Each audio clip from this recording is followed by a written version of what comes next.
talk show. And now, here are your MotorMouth, Switzer, Mikey T, and Ray Guarino. Good Sunday afternoon. Welcome to another fabulous edition of MotorMouth Radio. I'm Chris Switzer. Also, Ray Guarino is here. Mikey T is missing in action. As usual. He's probably on the southern state driving as fast as he can.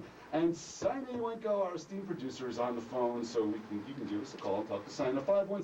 516-572-7440. Very special edition of MotorMouth Radio today. This very nice August, hot August day. Yes, I know. I love this weather. I don't know about you, Ray, but I do love this. I do love this weather with a passion. Ray, what's going on? I want to hit on a couple of things happening this weekend. Today, your 1-hour automotive talk show. And now, here are your MotorMouth, Switzer, Mikey T, and Ray Guarino. Good Sunday afternoon. Welcome to another fabulous edition of MotorMouth Radio. I'm Chris Switzer. Also, Ray Guarino is here. Mikey T is missing in action. As usual. He's probably on the southern state driving as fast as he can. And Sina Wenko, our esteemed producer, is on the phone, so you can give us a call and talk to Sina. 516-572-7440. Very special edition of MotorMouth Radio today. This very nice August, hot August day. Yes, I know. I love this weather. I don't know about you, Ray, but I do love this. I do love this weather with a passion. Ray, what's going on? I want to hit on a couple of things happening this weekend. Today at 11 a.m. at Kennedy Plaza in Long Beach, they're doing an outdoor car classic and truck parade. Oh, nice. Yeah, vehicles are on display before the parade starting at 9, so that's already a couple hours old. Okay. $5 donation. I'm not going to give you the number of the webpage because if you're not there yet, forget it. Also, Chris, for you today is the Cadillac LaSalle Club's Long Island Dreamboat Cadillac Night. That's right. Low and slow, chrome and fins. That's it. That's 5:30 to 10 tonight at Papalardo's Pizza Cove, 179 Hicksville Road in Plano. Do you know I'm driving my dad's Cadillac Seville out there? Cool, it's a 77 cool. Caddy. Cool. Mint, mint, mint. And the next thing is, next weekend happens to be a very special event. It's Corvettes at Carlisle, in the Carlisle Fairgrounds in Carlisle, PA. That's the granddaddy of Corvette shows, if I'm not mistaken, on the East Coast. It is that's very astute of you, Chris. Oh, thank you so much. Speaking of the granddaddy of Corvette shows, we happen to have with us today, if I may use the term granddaddy loosely, we have the granddaddy of Corvettes and Corvette racing. We have Mr. Frank Dominianni on our show today, who is, I consider, an icon in the field of Corvettes and Corvette racing. It's not often do we have a legend, if I can say so, or one that is more versed than all of us put together. We're legends in our own mind, but Frank actually has put down and done what people only aspire and dream to do in their lifetimes. Yes, it was very good reading, Frank. I was reading up on whatever information that Ray had given me this week, and I was nothing short of amazed of what you do and how you do it. It's just fabulous. It's just incredible. I'm sorry. This, we're gushing. Yeah. Well, Frank owns a shop called High Speed and Power in Valley Street. It's been there since. Frank, you opened the doors in what year? Oh, God, 1949. 1949. That's 11 years before I was born. But I used to go there in high school and buy my Holly rebuild kits. I think I bought some shifter bushings at times. So you've actually been there? I've been there 30 years ago, yeah. And stumbled onto Frank a few weeks ago with my friend Kevin after we found our Pontiac cache of parts on Randall's Island. Right. We drove by and said, hey, the door's open. What's going on? Because the shop looks like it did in '75. Right. We walked in, Frank, which looks like it did in '65. Which is great. Frank graciously took us in and spoke with us and gave us the time out of his day. And then I went back a couple times. Chris, you came with me. We had a great time. I never had a better time. I was amazed. I was nothing short of amazed to see the shop. And we cajoled Frank into actually coming here and doing this soiree. Which it is. I called one of my customers. He says, I'm there 2 years over the water. 2 years old. Right. Now, Frank, you had a racing career that was stellar. You retired from racing in '66, I believe, correct? I beg pardon? You retired from racing in '66? No. What was I had wrong information here. Yeah, it was '71, right? No, even later than that. I talked to this guy. The articles were written by people who were not knowledgeable sometimes. That's why you're here. That's why we want to clear that up. That's why the tapes are rolling. I raced out in later years. My Corvette was owned by Jan Hyde, And then I raced out in Laguna Seca back in 89, 90. Okay. Same car. Really? The same car you raced in 62, 63, and 64, Yeah. you're racing it again Yeah. in 1990? Yes, at Laguna Seca. Is that that wasn't like, Yeah. that was the Historic Nationals? Yes, correct. Wow. Just to backtrack a little bit, I got some information. They told me you had raced at some of these tracks before there were tracks there, actually on the streets. Oh, in Bridgehampton, we just went through the town. Uh-huh, And right. Watkins Glen also. And Watkins Glen, right. Sure. It was- Stopped and got a quart of milk. Coffee, of course. Coffee, right, coffee, keep going. There's a 62 Corvette with a little cup holder in the door. American Racing Wheels, roll bar, and coffee holder. At that time, you were using old red aviator caps, you know. Now, that's interesting you mentioned an aviator cap, because your beginnings, I know you had you started with soapbox racers early on when you were a kid, and you moved up to model airplanes, Right. and then to homemade midget racers, Right. and then you found your love, which was aeronautics, right? No, of course. The technology is so awesome to me, even at the time. Mm-hmm. Coming from a time where I was playing with crystal radios, and now to the technology of today, you know. Right. To me, I've seen that, and I'm seeing now, and it's so overwhelming. It really, it frustrates me because I can't absorb it all. It's Well, going too fast. None of us Neither can. can we. None of Yeah. us can. And, you know, you feel almost inadequate. But I've had some experiences along the way which helped me along in the future. I believe it. I believe it. How did you get into fuel injection at first? Talk about technology. The first fuel injector Corvette I had was it came to Charlie Bass in New York. Okay. And he gave me the car to race. And it was a terrible piece of junk. It was just like, What was it? it was a fuel injected 3-speed, Yeah. 3 speeds. That's a cast iron 3-speed, right? Yeah, right. I had one of those in one of my Chevys. So it's a Terrible, 57 fuel-injected Corvette, which will probably yield about $250,000 right now. It's Oh, the yeah. terrible Yeah, car in piece your of eye. junk. Right. Of course. I love it. And that year, I ran it down in Cumberland, Maryland, against Carol Shelby was there, and people like that. And they charged me because they had a factory supplies, Sponsorship. 4-speed, updated fuel injection with big, massive drums. Right. And I'm running around with asbestos-lined drums, trying to stop it. No, it wasn't working. It wasn't working. But anyhow, the factory gave me another car. Okay. A later version, an updated one. The updated fuel-injected 4-speed version. 4-speed, on Yeah. the same year. Mhm. And then we started really having some fun.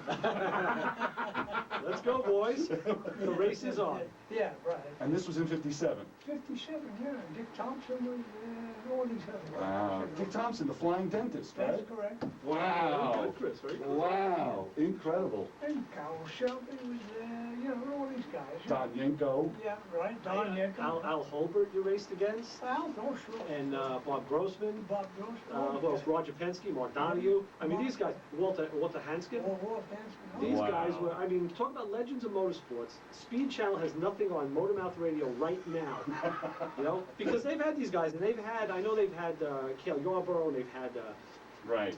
you know, the Harry Gant. the Andretti's and all. They didn't have Frankie D right here, and No, we got they didn't. Frank. Let me tell you something. Talk about a local legend from Long Island. Mhm. I mean, the roots don't get any deeper than this. And just for the No. fact that as reading up on you, technology was not your strong suit. I kind of realized you didn't really care what was under the hood. It was what was under your head. You're probably right. And I was amazed how you took on those 2 big block Cobras in '71. Yeah. And the 289 was the one that you were tangling with at the last lap. Yeah, The 289, the small block Cobra. That was fun. The thing that gets me about Frank and reading the articles and speaking to him in person is that his driving style was it's kind of like I always said, I won more street races than I ever had the right to win. Why? Why? I was too thick and too stunad to back down at the last minute. I kept that thing to the floor, whether it be in a car or a motorcycle, I kept it to the floor and just I can't say the word. And stunado is a technical term, I like. It's a technical term, right, it's an Italian technical term.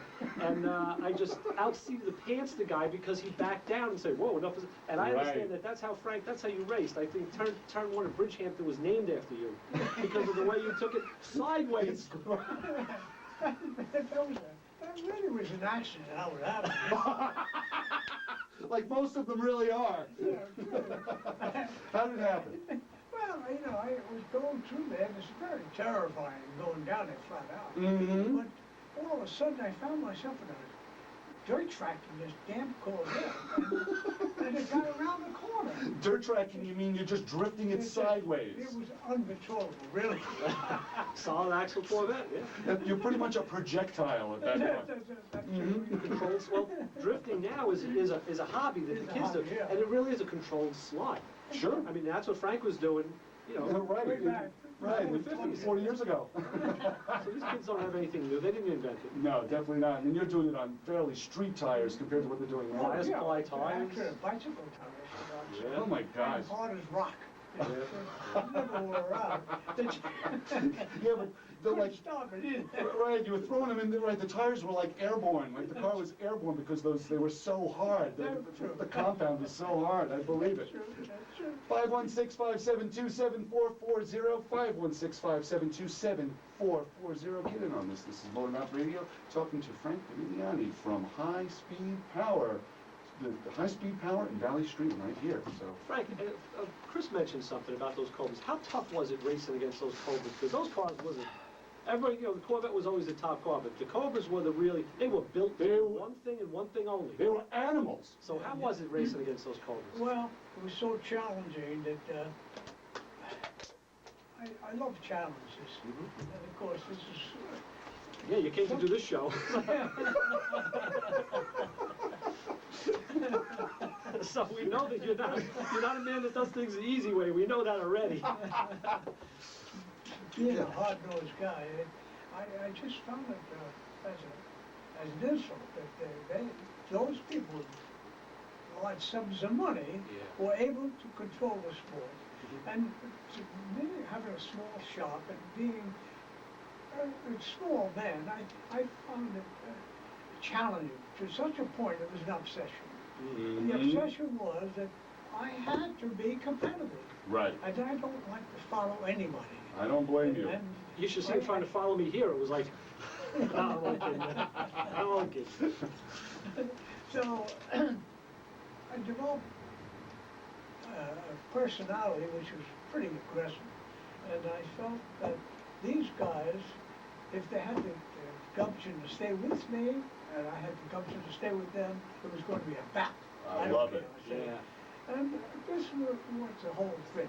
And of course, I developed kind of a reputation as being uncontrollable. Ah, I love that word.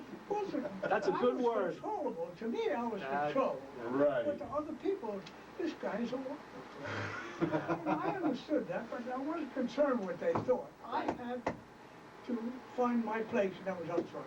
Right. And of course, with these superior cars, Cobras and the factory sponsors, and blah, blah, blah, all the nonsense, I found it more challenging and more, I had more of an interest to overcome this here challenge. Using like a quarter or a half of the funds, the money. I had no funds. I had some sponsorship from Charlie Bass, Right. who since died last week. Oh. But the poor guy, the guy gave me a car and he offered me some assistance. The factory didn't offer me too much. Right. Only in later years when I went to Daytona and I went to Sebring and I had to buy a car and I went to Detroit to see Dumpdorf and all these guys. Zora Zora, the father of the Corvette. Yeah. You know, Frank reminds me of the way I build my cars. I use my Italian cousin, you know, Alfonso Mafunzolo. That's how I build all my stuff. It's on whatever, you Hey, know. I have Italian tires on my Triumph. They're called I have Bolderinos. the Boldini specials on mine, yeah. I know, you're not the only one, Chris. Yeah, I want to talk about some of your old cars too, because not just only Corvettes. Pre-Corvette days, you had quite a row of automobilia. Yeah, well, I had an Italian car, it was called Class H, which was a 750cc car. I imported from Italy. And then, Frank, how are you? Frank and I put the first turbo on the Flintstone mobile. Mikey T decides to walk in, ladies and gentlemen. Hold on. First, let me explain something, okay? Why? I stopped to help motorists in trouble. I'm sure Frank does over the years. Okay. And as I'm coming in the entrance of the school, there's this poor old guy pushing his car halfway back up the hill. Frank, that's why we cut off on the way in. We So beached them. I stopped and I asked him, I said, are you broken down? He says, no, I ran out of gas. So I Oh, said to no the guy, way. all right. So he said, let's push it up. We pushed the car back up into the parking lot. He said, I have a gas can in the car. And he's digging through the car, finally finds a gallon gas can. I take him to the mobile station right down the block. We get gas, come back. He starts putting it in. The gas is leaking all over the place. I said, where's the rubber washer for the hose? yeah. He said, oh, I must have lost it. Right? This guy isn't the most organized. So then finally, I said, put the gas in the car, put everything away, start the car, and then go, and I'll follow you to the gas station. Right. He says, no, it's okay, and he starts the car with a gallon of gas and lets it run. So finally, he's cleaning up, puts everything away, and then I follow him to the gas station. And about halfway down Stewart Avenue, I figured he'll coast him by now, and I came back. Now you want me to tell you who it was? Who? Our station manager, Rob Leonard. Oh, geez. Oh, no! I was gonna say, the guy that's the car running there is probably 67. I'm watching him push it backwards up the hill. Barracuda or something. Oh my God. Well, that's fitting for Rob. Yeah. Well, that's how he gets to clean the sediment out of the tank. Yeah, right. You know, he recycles it through the filter. Right, he pushes it through the carburetor. Right. When he said, I have a can in here somewhere, I sat there, and he's lifting tabletops, newspapers, Yeah, I mean, you gotta see right, this car. exactly. That's Beach the- The people at the dumps refuse this car. 516-572-7440 is the phone number, 516-572-7440. This is MotorMouth Radio. Frank Dominianni from High Speed and Power and Valley Stream. Call us up to speak to a racing legend right here at MotorMouth Radio. Ray Guarino, Mikey T, I'm Chris Switzer. Keep it here, more to come. Hold on. Mike, This meet is Frank. MotorMouth Radio. Hi, Frank. Nice to meet you. Yasha. Hi, how are you? Hi, nice to meet Carl Schmidt. Listen to my show, Honest of Yesterday and Today. I will feature 15 minutes, shut the hell. Yeah, we're warming up. We're doing good. What do you mean 15 minutes shot to hell? I thought it was pretty good. I was listening to the drop. Rob's on the phone. All right. I knew it. I knew it. What a knucklehead. Oh, yeah. I couldn't believe it. I was laughing. I was like, what happened? I ran out of gas. I have a gas can. And his trunk, his car is the most, there's Oh, it's papers littered. everywhere. It's littered. He opens, I have a gas can, and I'm going, you would have seen it by now. And sure enough, he lifts up a bunch of crap in his little 1 gallon gas can. Oh, I will man. bring you All right, the let's see if I American can do this. Classic Songbook of You with art, us? music, and Hello? I should have pulled up and said, sorry, I'm late for the show. I gotta go. many years. Hold on, Robbie. So each week I hope to touch your heart with songs that we all grew Ran from. out of gas. Remember, listen to the You artist ran out of Yesterday and gas. Today with myself, All Charles right. Schmidt, on station WHPC. Here's where the show gets ugly. 90.3 FM, voice of Nassau Community College. Thursdays at 3 p.m. Got a car question? Give the MotorMouth a call at 516-572-7440. Recognize that voice? Yeah, That's that's the him. voice of Rob That's his- Leonard. Who's filing for AAA membership as we speak via the internet on his iPod. Robbie's on the phone with us now. Hi, Rob. No problem, Rob.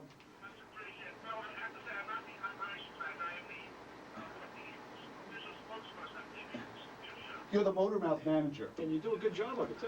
Yes, but my point is you need to pay attention to our show a little more often.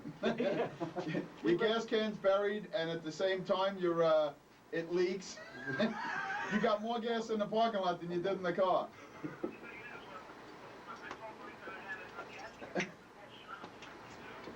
Yeah, I was. It doubles as a Prestone can. It doubles as like No, he had a Prestone can, 3 washer fluid cans. He says, but the last time I went to put gas in him, the guy in the gas station said, no! So he says to me, so Rob says to me, why don't they let you do that? Because it melts the gas. I go, that, and when you transport it, it leaks, and it's not designated for transportation. So you're finally mobile and you have gas, and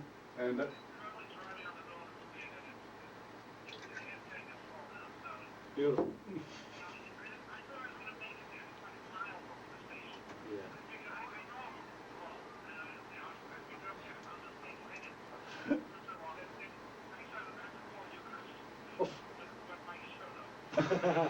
Good thing Mike showed up. Good thing Mike's always late.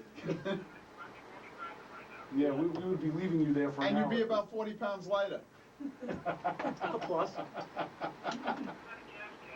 Yes, I'm still amazed. I figured when I followed you down Stewart Avenue, I figured you were on the downhill so I could turn around.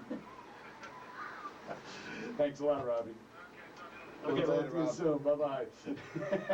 Yeah, every sign is saying every now and then it pays to stop and get some Oh. gas. Well, he said, the first thing he said to me was, I was running late this morning, I thought I could make it. Yeah, right. Famous last words, Right. thought I could make it. Yes, I actually did that one time working in radio. I pulled into the parking lot to do my shift, and as soon as I pulled in the car, I just died right there. We So went out water skiing this morning, I'm heading over to the cove, and we're picking up a friend of Jeff's, pull up to his house, pick him up, go over to the cove, we start water skiing. And I'm saying, man, the boat's running beautiful, it's really fast. And I look down, yeah, it's fast because I'm like 10 gallons of gas left. Yeah. What is it, 8 pounds a gallon for fuel? 8 pounds of food. You know, Frank, that's what we do. One of the things we do is we try to stress auto maintenance, how to keep your car in good shape, take care of the basic things like tire pressure, fuel filters, wiper blades. We do shows like, you know, when the weather changes, we do you know, a lot like it to try and let people know, like Rob, who don't know, you know, that you got to put gas in your car if you want to drive home, you know. Let's sum it up, pay me now or pay me later. very true, very true. You don't have to be filter, we'll tell you.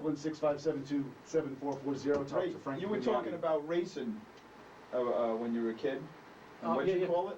Well, I was talking about racing by my, Okay, seat of your pants. yeah, my seat, my Yes, pants. clean it up. Yeah, I couldn't find the Sunday correct afternoon. terminology, but yeah, it was. Yes. Let's go to the phones. On the phones right now, Alan from Glen Head. Alan, hi, welcome to the MotorMouth and Frank Dominianni from High Speed and Power in Valley Stream. How are you? What's going on?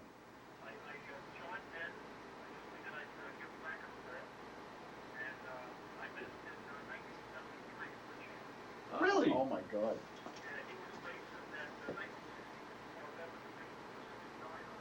Oh, 69. That's great.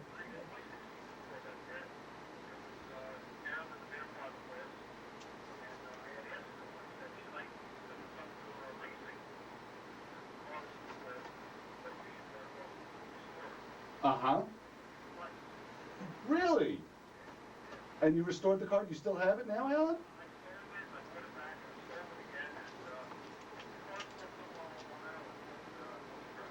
Oh, son of a gun, son of a gun. So you met Frank, when was that again, 1973?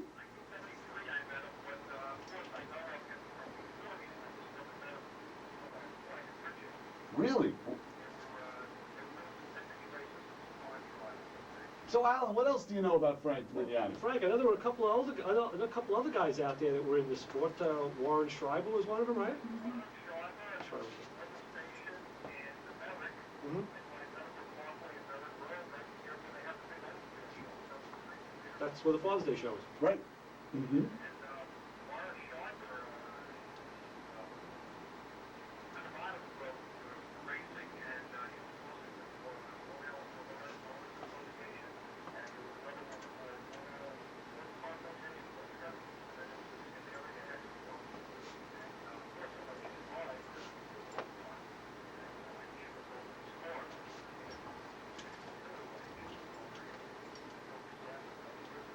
Oh, so, okay. Just so people know, this is Alan Blay I was- of the insurance I was fame, gonna who say. we've had on the show.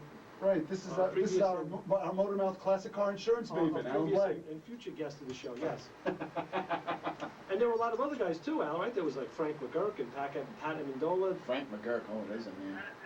Don Garlitz.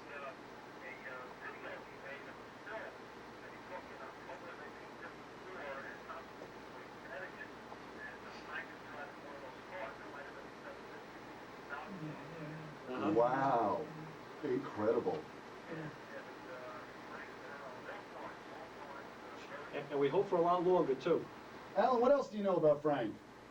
Come on. Any kernels of information?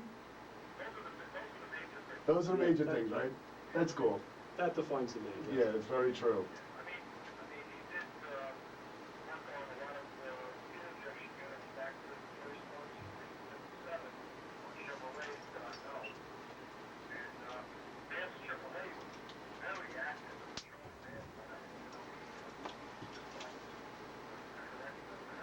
Yeah.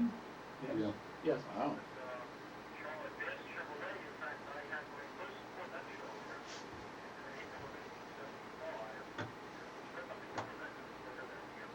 Wow.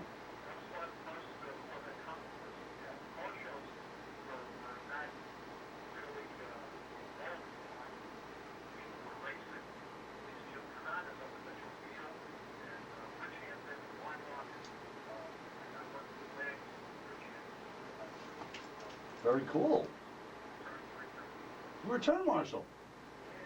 Very nice.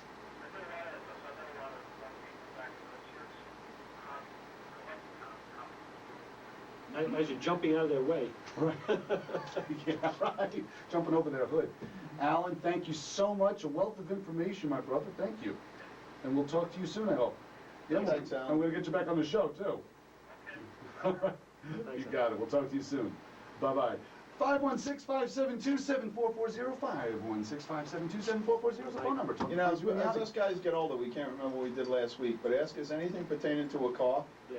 forget it. We'll Mhm. tell you when, where, how, and who was I standing gotta there tell when we you, did it. I went down to Belmore at the train station Friday night to get some interviews, talk to people, and I'm talking to some guys with the road rats, with the rat rod cars, right? Right. I'm gonna join their club. But anyway, guy Pete, great guy. And up walks Alan Blake with his MotorMouth radio T-shirt on. The guy does more advertising than we do, you know? So a good friend of the show, Alan Blaze, a very good friend of the show. He The mentioned, fact that we glued the shirt to his chest has nothing Yeah, to do with super glue. it. he mentioned something about a 750cc Italian car. What was that, Frank? Back in 1949, I had imported, I was racing way back then, 48, 49. Okay. I had a TCMG, which I started out, Wow. and And a TD also, right? yes, Sports Car Club of America. At that time, there was a handful of drivers, you know, there was Sterling Moss and people like that at that time. you know. The scarf and cap crowd, though, right? Right. The goggles Right, crowd. in walks Frank, in walks grassroots Frank. Tell us what happened. I know you shook those guys up hard. And I imported a little Italian car called a Jawa, G-U-I-A-R, Okay. not J-A-W-A. That's Right. That's funny, that's exactly what I was thinking. That's when what I you thought said so. that. Right, Jawa. Yeah. And it was a 750cc cruising engine powered car. Four The cylinder. car weighed about 900 pounds. Oh my gosh. All tube frame, moving body. Right. And I campaigned that at that time. Right. Until I did TCs, and I did You're an Allard also, didn't you? Allard, An Allard. Wow. J2 Allard. Formula Juniors, Wow. Elva, you had an Elva. Elva, I had an Elva rear engine Elva. Yeah. I had a front engine BMC from Joe Huffaker in California. Oh my Which gosh. used an Austin engine, made on side. Those aren't even the special construction cars that this guy had. I mean, these are the ones that you could buy. Yeah, Exactly. You're kidding me. Yeah. Yeah, the Elva was nice. It was a English shop. Crosley Hot Shot too, right? Yeah. You raced a Crosley Hotshot? Well, let me qualify that. At the time, I know it's a joke today. What was that like? Say something. That was the jitterbug class, you know? Yeah, Ran on milk. Let me justify.